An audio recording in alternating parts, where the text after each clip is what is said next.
Break के बाद एक बार फिर से स्वागत है आपका। बात करेंगे बांग्लादेश की। बांग्लादेश में जब से यूनिस राज कायम हुआ है तब से भारत के साथ रिश्तों में लगातार गिरावट आई है। हाल ही में बांग्लादेश के अंतरिम सरकार के सलाहकार मोहम्मद यूनिस ने भारत के पूर्वोत्तर क्षेत्र को लैंड लॉक्ड बताया था, जिसकी तीखी आलोचना हुई है। अब भारत ने बांग्लादेश को दी गई अहम ट्रांसशिपमेंट सुविधा को रद्द करने का फैसला लिया है। इसके तहत बांग्लादेश के एक्सपोर्ट कार्गो को भारतीय भूमि सीमा शुल्क स्टेशनों, पोर्ट और एयरपोर्ट के जरिए तीसरे देशों तक ले जाने की इजाजत मिली हुई थी, लेकिन अब भारत की ओर से सुविधा रद्द होने के बाद नेपाल, भूटान और म्यांमार जैसे पड़ोसी देशों के साथ होने वाले बांग्लादेश के कारोबार पर असर पड़ सकता है। भारत के इस कदम को मोहम्मद यूनिस के उस बयान के जवाब के तौर पर देखा जा रहा है जिसमें उन्होंने पूर्वोत्तर क्षेत्र में चीनी अर्थव्यवस्था के विस्तार की वकालत करते हुए इसे लैंड लॉक्ड बताया था। इसके बाद काफी आलोचना का सामना उन्हें करना पड़ा था। बांग्लादेश को भारत ने जोरदार ये झटका दिया है। भारत ने ट्रांसशिपमेंट सुविधा को बंद किया है। हवाई अड्डों और बंदरगाहों पर भीड़ के चलते फैसला लिया गया। 8 अप्रैल से भारत ने ट्रांसशिपमेंट सुविधा बंद की है। 2020 से दी जा रही ट्रांसशिपमेंट सुविधा अब वापस ले ली गई है। बांग्लादेश को मित्र राष्ट्र होने के नाते दी जा रही थी ये सुविधा। विदेश मंत्रालय ने बांग्लादेश पर बड़े इस फैसले की पुष्टि भी कर दी है। यानी कि अब चीन के साथ दोस्ती जो बांग्लादेश में मोहम्मद यूनिस ने की और उसके बाद जिस तरीके से तेवर मोहम्मद यूनिस ने दिखाए, उसका ये बड़ा जवाब जो है वो दे दिया है। बड़ा जवाब देते हुए दिखाया है बांग्लादेश को कि देखिए जनाब, आप जहां हैं वहीं पर बैठे रहिए। इससे ज़्यादा उछल कूद करने की कोशिश करेंगे तो इससे अधिक हम भी कर सकते हैं और उसके बाद कहीं किनारा नहीं रहेंगे आप। बांग्लादेश को बड़ा झटका ये लगा है और इसी के साथ अब बांग्लादेश को एक बड़ा आईना दिखा दिया गया है। भारत की तरफ से बड़ा फैसला ये लिया गया है। भारत ने बंद कर दी है ट्रांसशिपमेंट सुविधा। 8 अप्रैल 2025 से ट्रांसशिपमेंट सुविधा को बंद किया गया। नेपाल और भूटान जाने वाले सामान इससे बाहर। केंद्रीय अप्रत्यक्ष कर और सीमा शुल्क बोर्ड ने जारी किया है ये नोटिफिकेशन। भारत में प्रवेश कर चुके थे कार्गो को बाहर निकलने की इजाजत दी। बांग्लादेश के निर्यात और आयात पर पड़ेगा इसका पूरा सीधा असर। भारतीय निर्यातकों के हितों पर इसका प्रभाव पड़ रहा था। देरी और उच्च लागत की वजह से निर्यात में दिक्कत थी। भारी भीड़ की वजह से बन रहे थे बैकलॉग। 2020 से बांग्लादेश को मिल रही थी यहाँ पर ये ट्रांसशिपमेंट, जिसको अब रोक दिया गया है। ये सुविधा 2020 से दी जा रही थी। म्यांमार, नेपाल और भूटान को यहाँ कर रहा था ये पूरी तरीके से सामान एक्सपोर्ट। बांग्लादेश कार्गो से हमारे पोर्ट पर कम से कम भीड़ जिस तरीके से बढ़ रही थी, उसको देखते हुए बताया जा रहा है कि उसको देखते हुए ये पूरा फैसला लिया है। विदेश मंत्रालय की तरफ से जानकारी जो है वो दी गई है। चलिए अब आपको विस्तार से बताते हैं कि आखिरकार क्या है ट्रांसशिपमेंट सेवा। एक देश का माल किसी दूसरे देश ले जाने के लिए किसी तीसरे देश के बंदरगाह, एयरपोर्ट का स्थायी इस्तेमाल करना पहले किसी तीसरे देश के बंदरगाह या सीमा से होकर गुजरता है, फिर दूसरे साधनों जैसे कि जहाज, ट्रक या फिर ट्रेन से आगे भेजा जाता है। बांग्लादेश से नेपाल जाने वाला माल तीसरे देश से होकर जाएगा। तो ये पूरा एक रूट मैप होता है और अब इसी रूट मैप का जो जरिया भारत बना हुआ था बांग्लादेश के लिए, उसके ऊपर घात किया है। यानी कि यहाँ पर ये फैसला लिया है। भीड़ बहुत ज़्यादा बढ़ने लगी थी जिसके चलते ये फैसला लिया गया है, ये बताया गया है। अब देखिए क्या कुछ जो है एमए के रणधीर जायसवाल प्रवक्ता ने कहा है, वो एक बार सुनिएगा जरा। बांग्लादेश को काफी transshipment this was a facility that was extended to Bangladesh in 2020. The transshipment facility extended to Bangladesh had over a period of time resulted in significant congestion at our airports and ports. Logistical delays and higher costs were hindering our own exports and creating backlogs. The facility therefore has been withdrawn with effect from 8th April 2025. And let me clarify here, I saw some reports. These measures do not impact Bangladesh's exports to Nepal and Bhutan transiting through Indian. और चलिए आप इसी पर चर्चा की शुरुआत करेंगे। चर्चा के लिए हमारे साथ हमारे खास मेहमान जुड़ चुके हैं। ढाका से शिक्षाविद प्रशांत कुमार शील जी हमारे साथ हैं। सर बहुत स्वागत है आपका इंडिया न्यूज़ पर। और साथ ही वरिष्ठ पत्रकार विनोद कुमार शुक्ला जी हमारे साथ हैं। विनोद कुमार जी बहुत स्वागत है आपका भी इंडिया न्यूज़ पर। प्रशांत कुमार जी, सबसे पहला रुख मैं आप ही का करना चाहूँगी। चीन से दोस्ती और जिस तरीके से मोहम्मद यूनिस लगातार यहाँ पर भारत को आंखें दिखा रहे थे। उसके बाद भारत की तरफ से अब ये एक बड़ा फैसला लिया गया है जो कि कहीं ना कहीं बांग्लादेश के लिए बड़ा नुकसान साबित होगा। क्या कहेंगे इस पर आप? Uh, uh, आप जानता हो फ्रॉम बांग्लादेश को इंडिया से द प्रेजेंट सिचुएशन, ये तो situation too much volatile. The volatile situation का आप मेजरमेंट होता हो, आप जानता हो the regime change after the regime change of Sheikh Hasina the 5th August in 2024. So we know that इंदर में वोलाटाइल सिचुएशन होता हो, डिफरेंट अलग अलग फैक्टर आता हो, या चीन आता हो, इन पाकिस्तान आता हो, सो लॉट्स ऑफ डायमीटर इन इधर में आता हो। यू नो आप तो जानता है बांग्लादेश में ट्रांसशिपमेंट एंड इंडिया का ट्रांजिट चाहता हो। ये तो दोनों का देश from we have in largest in the 5th largest world country to sharing each other border. So transit and tranship ये तो ट्रेड का लिए बहुत बढ़िया रोड है, बढ़िया रोड मैप है दैट से। सो इन ट्रांसशिपमेंट ये तो जनता है in Bangladesh depend on the readymade garments. So readymade garments is very much अब तो फ्रॉम रेवेन्यू का आता हो, अब तो ट्रेड एंड एक्सपोर्ट का आता हो, ये तो अलग का देश का जाना हो। सो ये you need in transshipment for this the reasons. So trade and commerce होता हो and everything होता हो, in that the situation हो from Bangladesh का India, in that the situation हो, the political volatile situation हो, मैंने तो जानता हो the situation क्या खतरनाक हो, क्या situation आता हो, क्या डमेटर आता हो इंदर में, political situation में आता हो, साइड तक आता हो, एक्स्ट्रा एक्सजरेशन वर्ड अटरिंग का आता हो, सो लॉट्स ऑफ इक्विपमेंट आता हो, इधर में सिचुएशन टू मच ओस्ट होता हो। मेरा देखता हो इधर में बांग्लादेश का इंडिया का जो बहुत पुरानी दोस्ती है, इधर में trade and commerce everything is a dependency in cross theory. ये तो कंट्री है, दोनों का कंट्री है, तो लार्जेस्ट बॉर्डर शेयर करनी है, इधर में ट्रेड कॉमर्स ठीक है, तो डिफरेंट अलग अचीवमेंट आता है। ठीक है। विनोद कुमार जी, सर आपका रुख मैं करना चाहूंगी, इस फैसले को लेकर किस तरीके से आप देखते हैं? एक तरफ तो अमेरिका की तरफ से भारी टैरिफ का वजन जो है वो तमाम देशों पर डाला जा रहा है, उसी बीच जो चीन के साथ बांग्लादेश की दोस्ती बढ़ी है, जिस तरीके से आके लगातार मोहम्मद यूनुस भारत को दिखा रहे हैं, उसके बाद ये बड़ा फैसला लिया गया है, तो इस फैसले को आप कैसे देखते हैं? क्या इसके पीछे मुख्य वजह आप मानते हैं? क्योंकि पूरी तरीके से ये फैसला जो है वो प्रभावित करेगा बांग्लादेश को, और मोहम्मद यूनुस का तिलमिलाना जाहिर सी बात है साफ तौर पर देखा भी जाएगा। देखिए पिंकी जी, ये कुल मिलाकर के जो निर्णय है निश्चित तौर पर बांग्लादेश पर बहुत निगेटिवली इम्पैक्ट करने वाला है।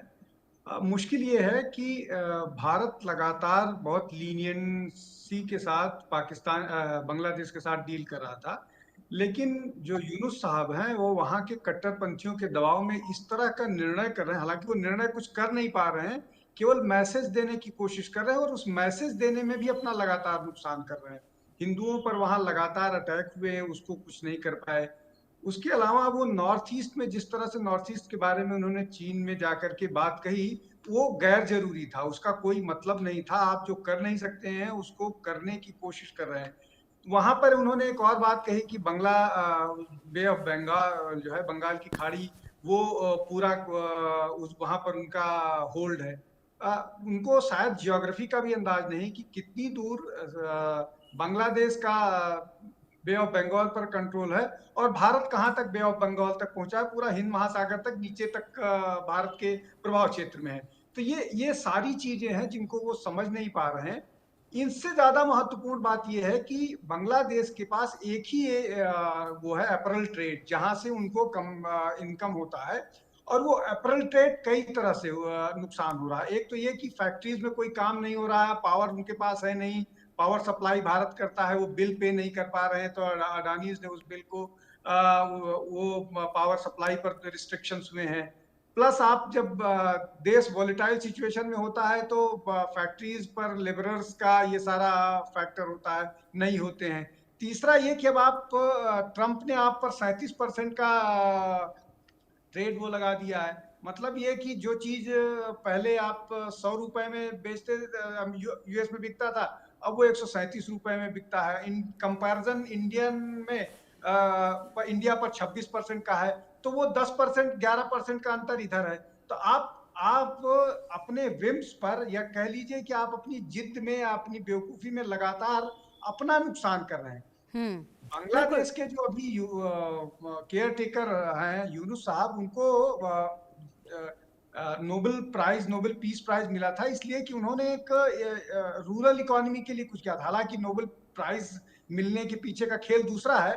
तो आप अपनी इकोनॉमी को दुरुस्त करने के लिए उसको बिल्कुल विनोद सर, कंट्रीब्यूट मुझे करें। लगता है, बिल्कुल बिल्कुल विनोद सर, मुझे लगता है कि यहाँ पर मोहम्मद यूनुस जो है वो फिलहाल अपने आप को बचाने के बारे में ही वो सोचते रहते हैं, और जहाँ से वो खुद को यहाँ पर काबिज रख पाए, बचा पाए, वही कदम वो उठाते भी नजर आ रहे हैं। आवाम के बारे में सोचते हुए तो एक बार भी वो नजर नहीं आए, क्योंकि आवाम के बारे में सोचते तो शायद अब तक जो कदम उन्होंने उठाए हैं वो ना वो उठाते। फिलहाल आऊंगे आपके पास, बड़े अपडेट सामने आ रहे हैं। भारत को फायदा, कई भारतीय एक्सपोर्ट सेक्टर्स को इससे फायदा मिलेगा। कपड़ा, जूते, रत्न आभूषण एक्सपोर्ट में इजाफा होगा। बांग्लादेश कपड़ा क्षेत्र में भारत का एक बड़ा प्रतिस्पर्धा ट्रांसशिपमेंट सुविधा बंद होने से ये बड़ा फायदा होगा। यानी कि जो ये फैसला लिया गया है, बांग्लादेश को तो इससे नुकसान होगा, लेकिन भारत को इससे जो है वो कहीं ना कहीं फायदा होगा। बांग्लादेश में जिस तरीके से यहाँ पर ये तमाम जो गतिविधियां हो रही हैं, उन गतिविधियों को लेकर एक के बाद एक यहाँ पर बड़ा नुकसान खुद बांग्लादेश के जनता को पहुंचा रहे हैं मोहम्मद यूनुस। प्रशांत कुमार जी, क्या आपको नहीं लगता कि यहाँ पर ये जो फैसला लिया गया है इससे भारत को तो फायदा मिलेगा, लेकिन बांग्लादेश की जो जनता है उसको बड़ा नुकसान होता जा रहा है जब से मोहम्मद यूनुस वहाँ पर काबिज हुए हैं? ऐसे में अब यहाँ पर चीन के साथ उनकी नज़दीकियाँ बढ़ी, पाकिस्तान के साथ नज़दीकियाँ बढ़ी, ठीक है, लेकिन ये नज़दीकियाँ जो बढ़ी हैं, वहां पर जो डील वो कर रहे हैं वो अपने पड़ोसी देश को क्षति पहुंचाने के दिशा में काम करने वाले डील्स को फाइनल कर रहे हैं।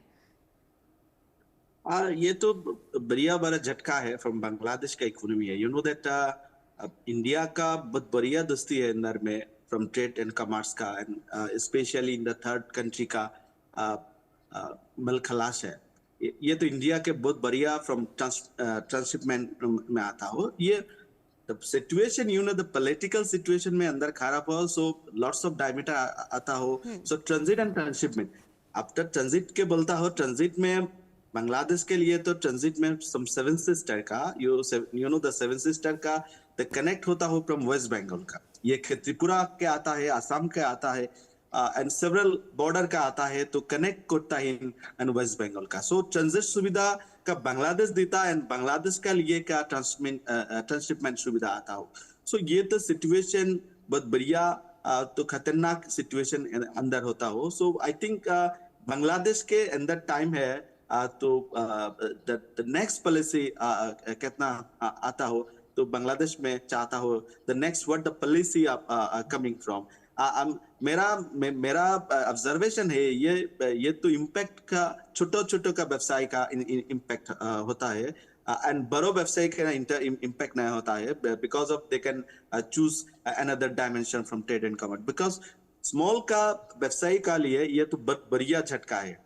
एंड अंदर बोलता है, यू नो दैट चीन का ये तो फैसला है, चीन का आप जानता हो, चीन का द पॉलिसी है BRI प्रोजेक्ट का, the one belt and one road initiative का है, तो अंदर रहता है। ये तो बे ऑफ बंगाल में ये तो बहुत बढ़िया एरिया है, ये तो power exercise game, naval power exercise game है, USA है एंड अंदर चाइना है, ये दोनों का रिवल ग्रुप है अंदर में।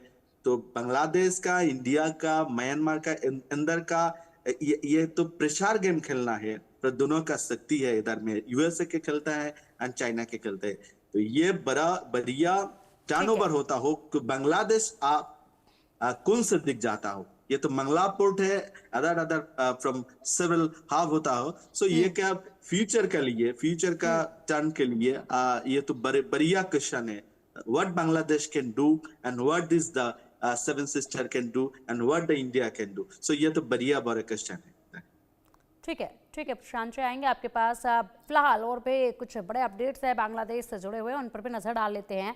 बांग्लादेश में हिंदुओं पर हिंसा को लेकर भारत भड़का हुआ है। हिंदुओं पर अत्याचार से चिंतित है रणधीर जायसवाल ने ये कहा। नजरअंदाज नहीं किया जा सकता है, कड़ी कार्रवाई करें, हम लोग की जिम्मेदारी के खिलाफ कड़ी कार्रवाई करें और साथ ही जिम्मेदारों के खिलाफ कड़ी कार्रवाई की जाए। भारतीय विदेश मंत्रालय के प्रवक्ता है रणधीर जायसवाल, उन्होंने ये बयान दिया है कि जो भी इन हिंसाओं के पीछे जिम्मेदार हैं उनके ऊपर कड़ी कार्रवाई की जानी चाहिए। लगातार भारतीयों पर हिंसा वहां हो रही है और ऐसे में अब ये जो हिंसा है ये रुकनी चाहिए।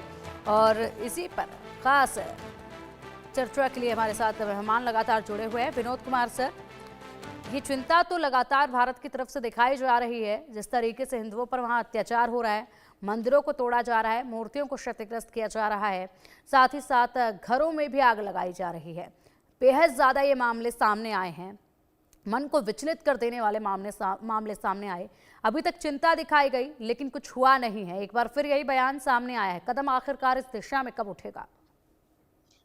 देखिए पिंकी जी, मुझे लगता है कि जो रिजीम चेंज हुआ है बांग्लादेश में, वो रिजीम चेंज ही रेडिकल लोगों के कारण हुआ है। वहां पर जमाते इस्लामी ने पूरा का पूरा रिजीम चेंज का मूवमेंट चलाया था और जमाते इस्लामी का एकमात्र उद्देश्य है कि बांग्लादेश का इस्लामीकरण करना है। बांग्लादेश जहां पर पार्टीशन के समय जब ईस्ट पाकिस्तान के नाम से जाना जाता था तो लगभग 29% मुसलमान थे, हिंदू थे, क्षमा कीजिएगा, और अभी वो घट करके 7 या 8% के आसपास आ गए हैं। तो वो उन्होंने वो सारे के सारे बे ऑफ बंगाल में जाकर के डुबकी तो लगाई नहीं है, उनको या तो कन्वर्ट कर दिया गया है या उनको मार दिया गया है। और अभी भी बहुत सारे बांग्लादेश के हिंदू लगातार कोशिश कर रहे हैं कि किसी तरह से भारत की तरफ से आ जाएं, अपना धर्म बचाने के लिए, अपने मंदिर को बचाने के लिए भी वो प्रयास करते हैं। जब ये मामला शुरू हुआ था उस समय शुरू के 1-2 दिन में बहुत सारी इस तरह की घटनाएं हुई थी। बाद में थोड़ा हिंदुओं ने विरोध किया, विरोध जताने की कोशिश की, लेकिन जिस तरह से जिहादी भीड़ उन पर टूट पड़ती है और सरकार, पुलिस और मिलिट्री उस पर पूरी तरह से चुपचाप रहती है, आंख मूंद लेती है, ये हर तरह से न केवल ह्यूमन राइट वायलेशन है, माइनॉरिटी इंटरेस्ट का वायलेशन है, ये सब कुछ हो रहा है। लेकिन जिस व्यक्ति को नोबेल पीस प्राइज मिला है वो व्यक्ति इस मामले में आंख बंद किए हुए है और अपनी कुर्सी बचाने के लिए जो कट्टरपंथी जमाते इस्लामी के लोग हैं उनकी गोद में बैठा हुआ है और इस तरह का जो जेनोसाइड है उस जेनोसाइड को अंजाम देने में एक तरह से भागीदार बना हुआ है। तो ये एक बड़ी वो है। अब उसको भारत अपने तरह से निश्चित तौर पर बिल्कुल बिल्कुल विनोद सर आएंगे आपके पास। फिलहाल एक और बड़ा अपडेट सामने आ रहा है।